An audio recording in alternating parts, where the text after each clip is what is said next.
ایک وسیع سوانا کے دل میں لیو نامی ایک شدید شیر کو للی نامی ایک کمزور بھیڑ کا پتہ چلتا ہے جو اپنے ریور سے الگ ہونے کے بعد لاوارث اور خوف سے کانپ رہی ہے۔ ان کے موروثی اختلافات کے باوجود لیو معصوم مخلوق کی طرف راغب ہوتا ہے اور اس کی حفاظت کرنے کا فیصلہ کرتا ہے۔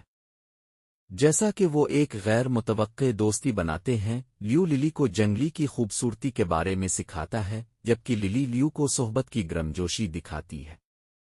جب وہ سوانا کو تلاش کرتے ہیں، لیو کو دوسرے جانوروں کی طرف سے چیلنجوں کا سامنا کرنا پڑتا ہے جو اپنی دوستی کو قدرتی ترتیب کے لیے خطرہ سمجھتے ہیں۔ ایک دن ہیناس کے ایک گروپ نے للی کو دھمکی دی لیو کو اپنی جبلتوں کا مقابلہ کرنے اور اپنے دوست کے لیے لڑنے پر مجبور کیا۔ ایک ڈرامائی نمائش میں لیو بہادری اور ہوشیاری کے امتزاج کو ظاہر کرتے ہوئے شکاریوں کو روکنے کے لیے طاقت اور حکمت عملی دونوں کا استعمال کرتا ہے۔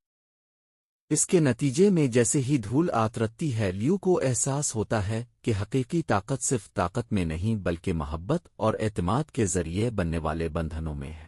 فلم کا اختتام لیو کے ساتھ ہوتا ہے جب وہ للی کو اپنے ریور کی طرف لے جاتی ہے جہاں وہ اپنی مہم جوئی کی کہانیاں باندھتی ہے اور شیروں کے بارے میں دوسری بھیڑوں کے تصورات کو ہمیشہ کے لیے بدل دیتی ہے۔